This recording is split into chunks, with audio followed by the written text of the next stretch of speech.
First, why we need to protect intellectual property rights. This is the main or the ultimate reasons, yeah, why we need and why we should protect the intellectual property. As I have already said that intellectual properties is all of the products of the human intellectual that's stem from human intellectual capitals and capabilities, yeah, in the field of art, science, literature, and technology.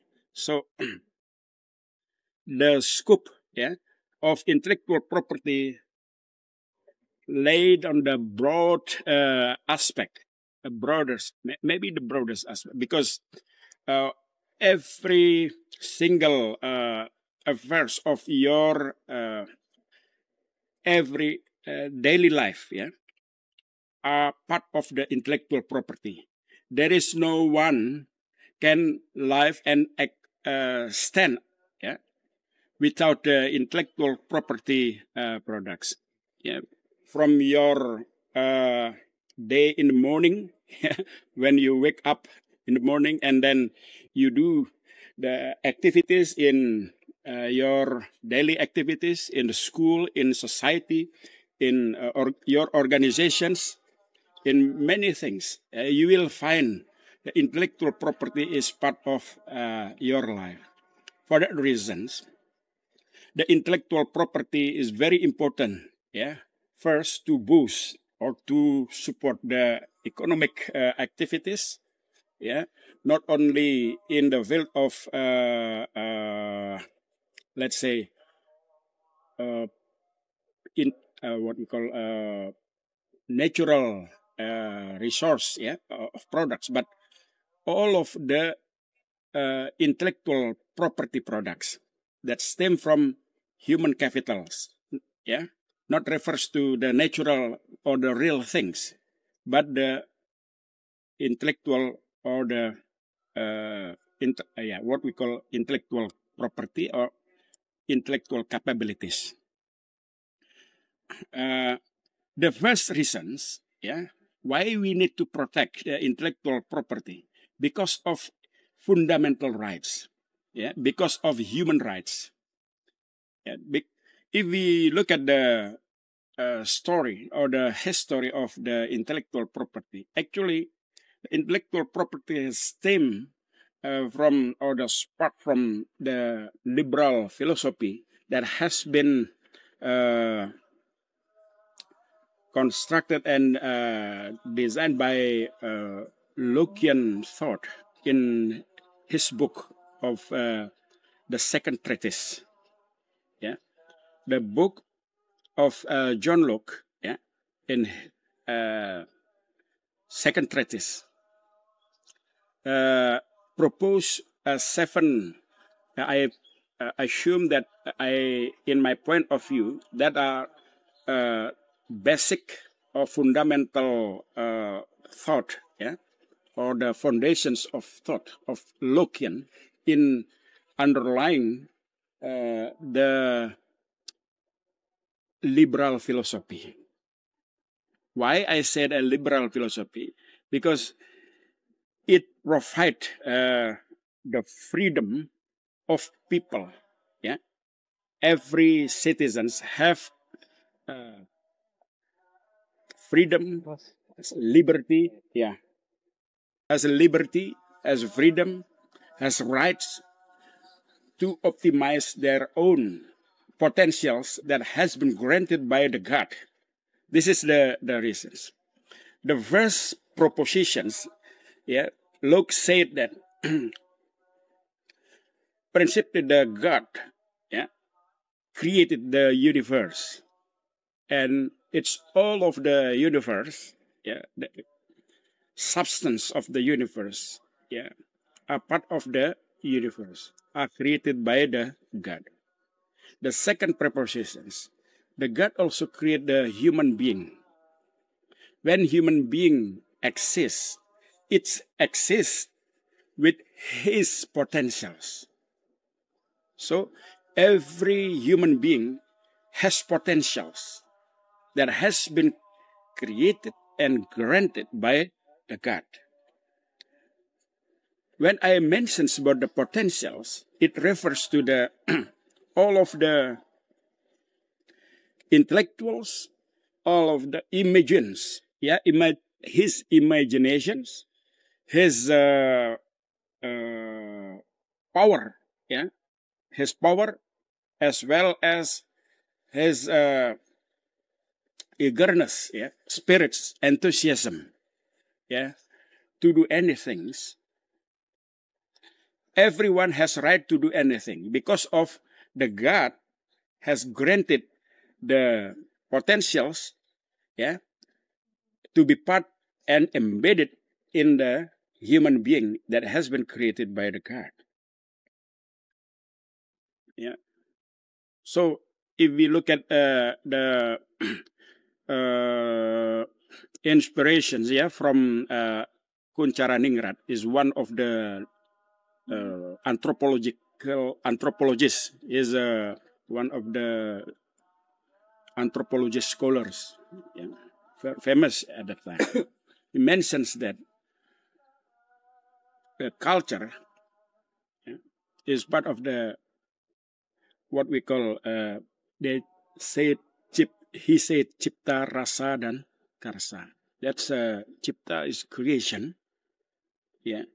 Rasa is actually imaginations, including the willing, the passion, the imaginations. It's a feels, as well as the will. Karsa is the will, kehendak. Cipta, rasa, dan karsa are the core components to create the intellectual capabilities. The intellectual capabilities can be in the form of art, literature, science, as well as technology. This is the landscape, the why we need to protect the existence of Cipta, Rasa, dan Karsa, because of the God. That's the natural reasons based on the Lockean thought. When I said the God create the universe and God also create all of the human beings, that's the second preposition. Universe, God create universe is first prepositions. God create the human beings as well as its potentials to be that embedded in the human beings. That's second prepositions. The third preposition is related to the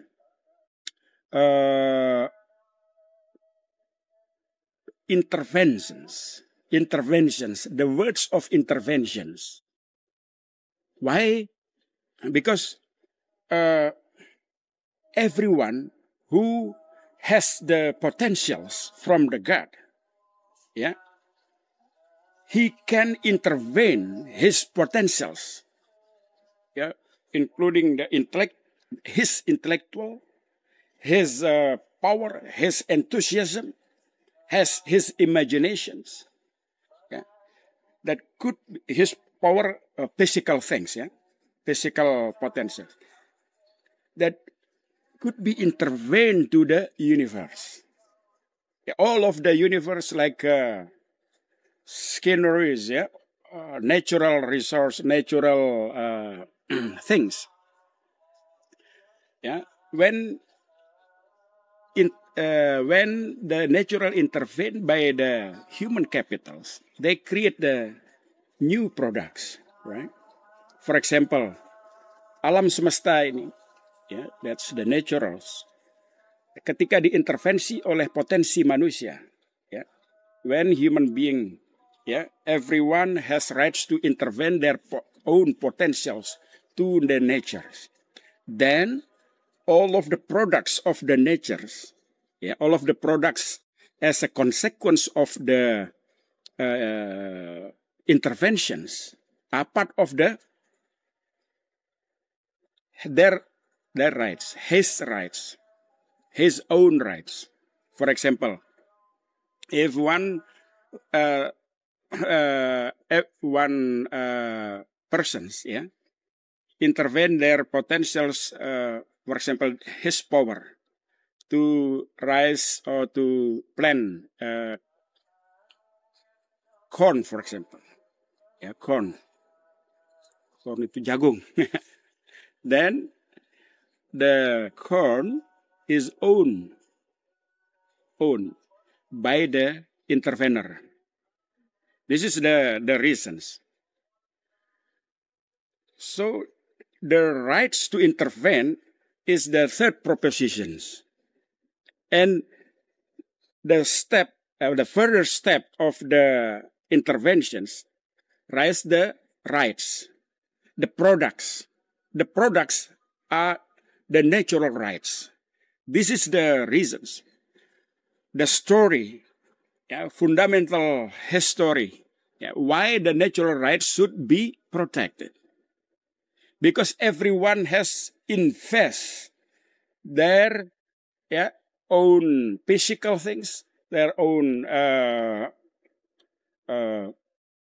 intellectuals, their own enthusiasms to create something.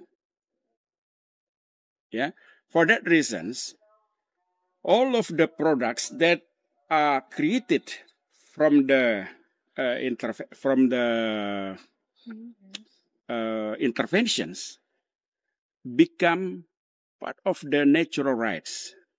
So the fourth prepositions, from the Lockean thought, actually has arrived at the natural rights concept. The natural rights, has characteristics. In the 5 prepositions,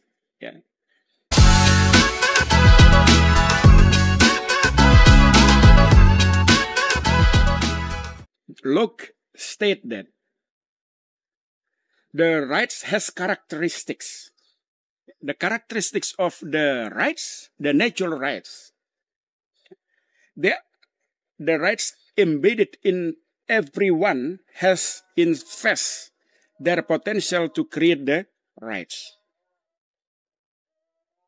So all of the human being has life, have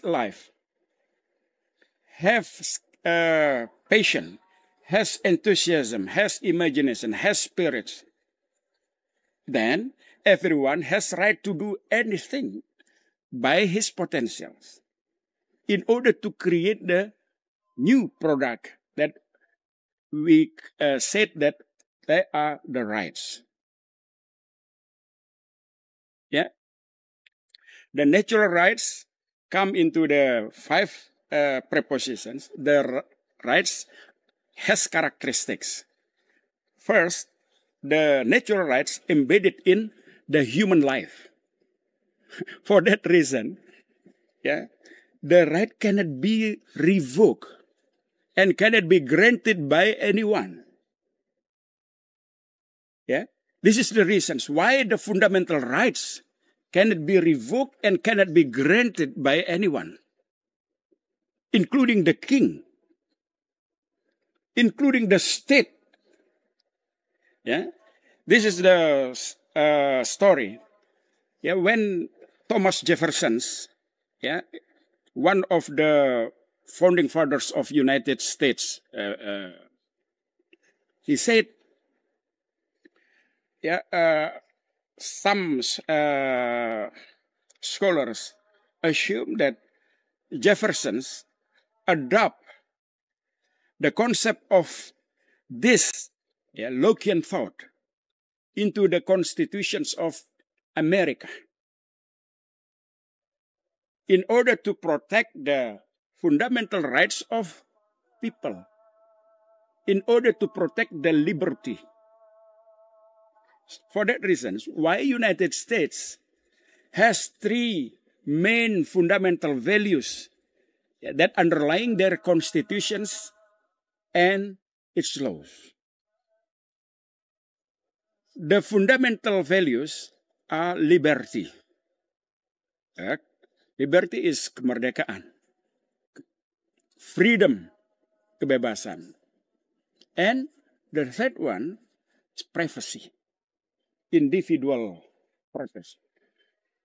The state cannot intervene, their own private privacy of citizens. They have to protect because the Constitution obliges that. The state must protect.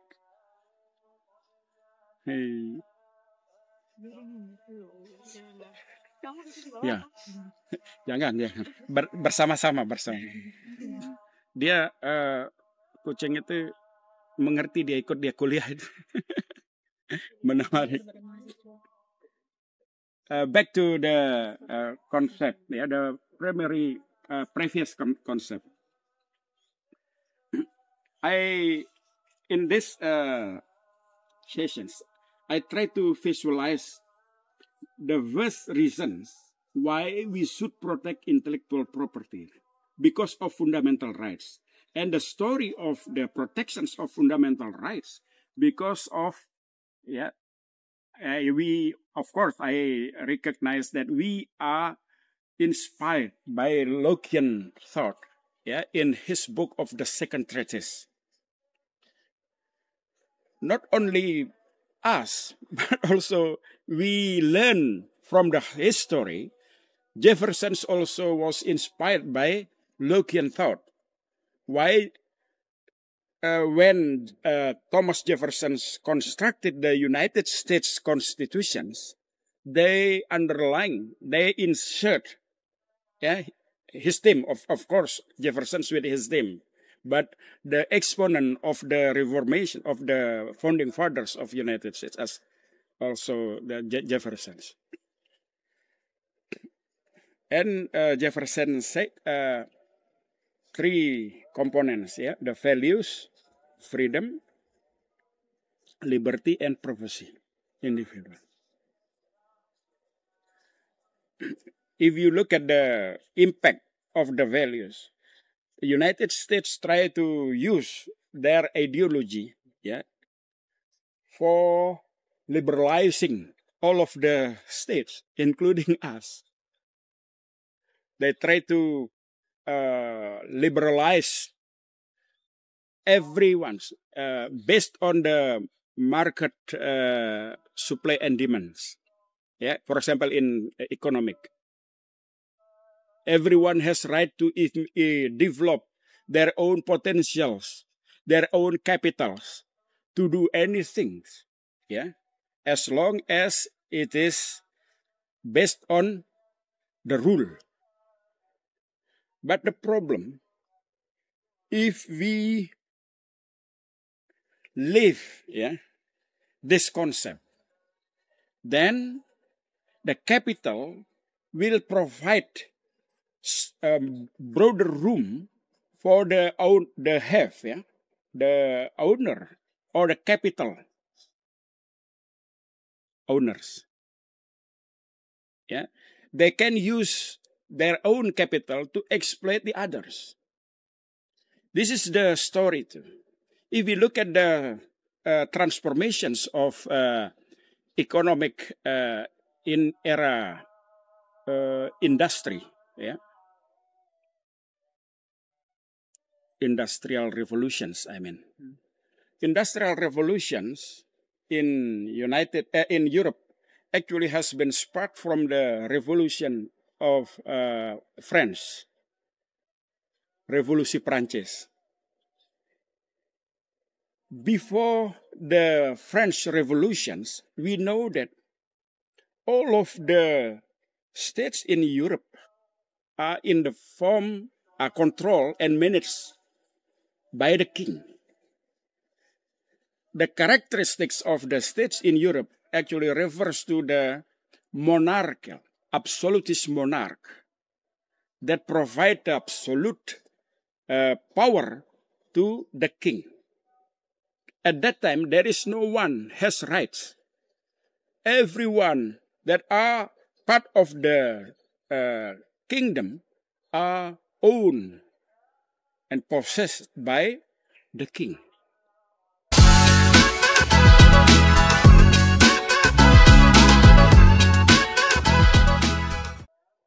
Every citizen has no rights at the time.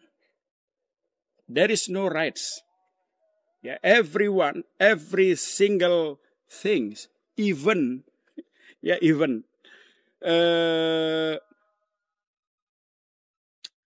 what do you call swan, you know swan, angsa. Kalau Anda lihat itu kemarin waktu meninggalnya Ratu Elizabeth itu ternyata angsa itu miliknya ratu.